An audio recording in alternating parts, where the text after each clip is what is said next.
meu povo, tudo bem com vocês? E aí, como é que vocês estão? Aproveitaram o final de semana? Tudo ótimo, o pessoal descansou. O importante, eu quero saber que se vocês descansaram, se vocês curtiram um pouquinho, pararam aí pro cafezinho. Beleza, a melhor coisa é ter um cafezinho pra dar uma acordada. Vocês acham que horas que eu faço esse vídeo pra vocês? É meia-noite, 1h da manhã, onde tá aquele silêncio, aquela paz maravilhosa, né? E aí eu consigo gravar melhor, eu produzo melhor, e aí eu gosto desse horário, não adianta. O professor é meio pancadinha mesmo, mas tô lá firme e forte com vocês, 7h20 da manhã, beleza? Gente, olha só, rapidinho, só pra vocês ficarem um pouquinho atentos, só uma coisa, né? Eu vou pedir pra que vocês sempre assistem meus vídeos lá no CIA, né? Vocês sabem que fica disponível lá no YouTube, porque é uma forma que eu tenho mais prática para colocar o vídeo, mas também qual é o grande problema, né? É que eu preciso pelo menos marcar a presença de vocês, eu preciso saber quantos estão assistindo o vídeo, né, galera? Porque assim, a gente sabe que tá num momento difícil, mas vocês precisam estar estudando, a gente precisa dar continuidade. Vai ser uma fase difícil, a gente não está de férias, eu não estou de férias, vocês não estão de férias, né? Quando a gente fala realmente assim, ó, galera, estamos de férias e tá, beleza, ó, estamos de férias, maravilha. Aí a gente vai realmente ficar de férias. Mas agora, vamos ter que estudar, né? Vamos trabalhar, beleza? Show de bola? Então, gente, vamos lá. Olha só, agora a gente vai começar pelo melhor período da história de todos. Vamos falar sobre história do Brasil. Nossa história, nosso povinho, nosso tupiniquim, nossa terrinha. Então, olha só. Primeiro, pra gente falar, galera, de história do Brasil, não, peraí que assim ficou feio, ó. Deixa eu ajeitar aqui, peraí, né? Ó, pentezinho e ó. Pum! Agora ficou legal. Então vamos lá, galera. Primeiro, para poder falar de história do Brasil, né, a gente tem que se situar mais ou menos a gente onde está. Então, olha só, a gente está falando sobre período colonial ainda. Então, a gente está vendo lá, nas últimas aulas lá que a gente viu do Brasil no ano passado, a gente falou de período pombalino, reformas pombalinas, a gente falou também das revoltas que aconteceram também no Brasil naquele período, que a gente vai ter os emboabas, que a gente também vai ter a revolta dos mascates, que a gente vai ter Inconfidência Mineira, Inconfidência Baiana, certo? E vai ter outras revoltas também nesse período. Então a gente viu que a gente estava sendo um Brasil revoltado, né? O pessoal hoje, já ali na virada do século já, a gente está falando então da virada de 1700 para 1800, beleza? Então todo mundo se situou aí na linha do tempo. Show!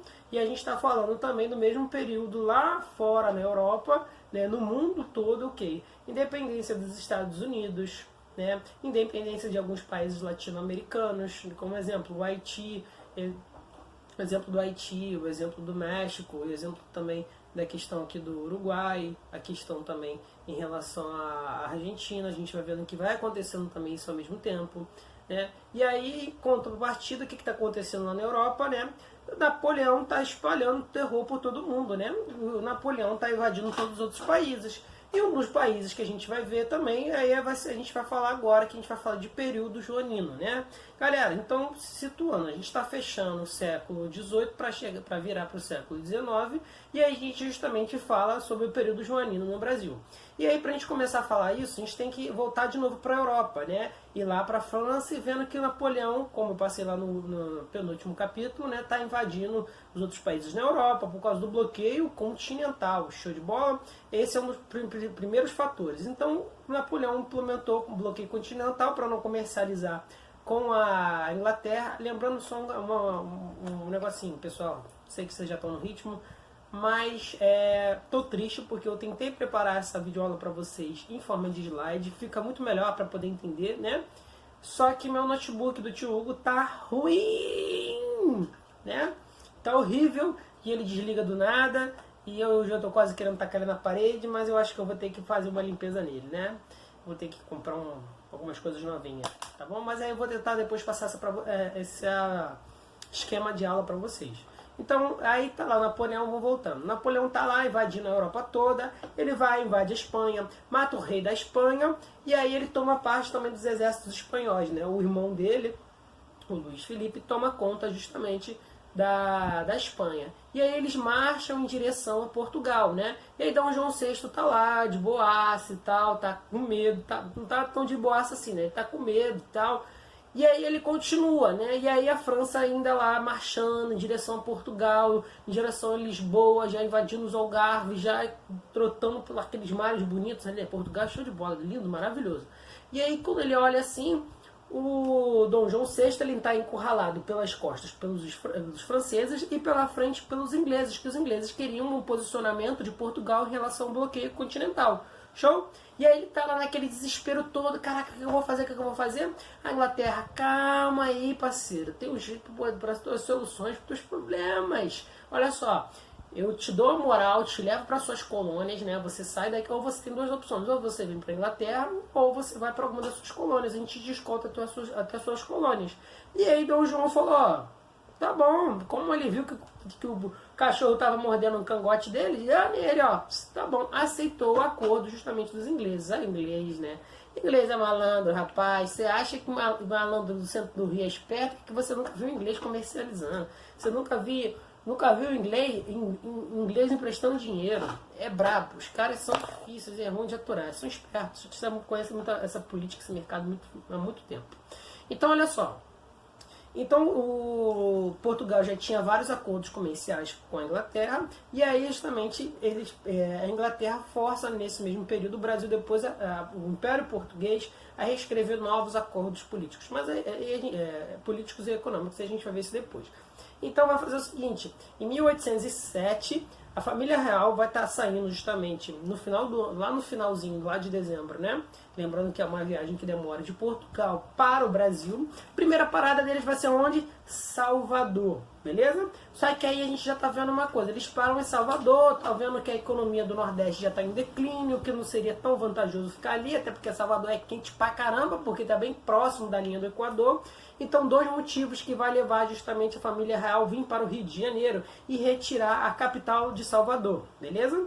E aí a gente vai ver o seguinte, eles vão vir para o Brasil primeiro, que é para o Rio de Janeiro, primeiro, fugindo do lado do Napoleão, segundo, né? E aí vão parar lá em Salvador e vão tirar a capital de Salvador para o Rio de Janeiro, por quê? Lá é muito quente, né? O clima lá é muito quente, mesmo que seja mais próximo da Europa, é muito quente, não para os padrões europeus. E terceiro fator é que o ouro já estava aqui, a gente estava no finalzinho do século do ouro, do período do ouro, mesmo em declínio, o ouro ainda era muito importante, né? E aí você também já tinha uma riqueza muito grande no Rio de Janeiro, beleza? E aí é o que faz justamente a família real vir para o Rio de Janeiro. Só que a gente vai ver o seguinte, né? A gente viu o primeiro motivo, o bloqueio continental, invasões napoleônicas e o pacto comercial que a Inglaterra vai fazer com os portugueses, né? E aí a gente vai ver que é o seguinte, quando o Dom João VI chega aqui no Brasil, né, ele vai ter que fazer o seguinte, olha, eu cheguei aqui, agora aqui vai virar terra da coroa, né? E aí agora o Brasil passa a ser sede administrativa justamente do Império Português. Então, olha só, o Brasil passa de um status de colônia para fazer parte do Império Português, né? Ele vai se tornar agora parte do Reino Unido do Brasil, Reino Unido de Portugal e Algarves, né? Como se fosse um país independente, um país, né, que também tem a sua administração e faz parte justamente desse Reino Unido de Portugal. Show? E aí a gente vai ver que é o seguinte, ele vai chegar aqui e vai abrir os portos para as nações amigas. Isso é interessante porque vai por fim, galera, ao pacto colonial, né? Porque o pacto colonial, vocês aprendem pacto colonial lá de muito tempo, lá do 6º ano. Então vocês já sabem o que é pacto colonial, né? Que é a comercialização entre a colônia com a metrópole, como um comércio exclusivo. Então ele vai por fim a isso e agora a colônia do Brasil, né, as outras colônias em volta justamente do Brasil, né, que aí, se você pensar, cada estado hoje era uma colônia, era uma antiga capitania, né, que formava um grande país, que hoje em dia se forma um grande país. Eles vão agora ter o livre comércio. Isso, galera, é extremamente importante porque agora eles vão poder comercializar com outros países. As próprias colônias vão se comercializar entre si, beleza? E aí, o que é o mais importante, que eu falei dos ingleses, eles vão deitar, galera, eles vão deitar bonito justamente nos portugueses, porque o português saiu de lá pra cá necessitado, né, sem uma mão na frente, outra atrás, caraca, o que eu vou fazer? Precisava muito dessa ajuda justamente dessa ajuda dos ingleses. Sem ele, ó, Napoleão, ó, ia passar a faca no meu pescoço, né? E não era isso que Dom João VI, o gordinho, queria. Cara, esse gordinho é massa, né? Meio safadinho, sem vergonha, que a gente vai ver depois, mas ele era massa. Então, aí ele vem pra cá, e aí o tratado de Utrecht, que o Portugal, tinha com os ingleses, vai acabar caindo e vai se criar novos tratados, né? E aí vai vir um primeiro tratado muito legal, galera, que vai ser justamente o Tratado de Comércio e Navegação. Show? Que vai fazer o seguinte, esse tratado, né, ele vai priorizar principalmente, ele vai beneficiar a Inglaterra. Por quê?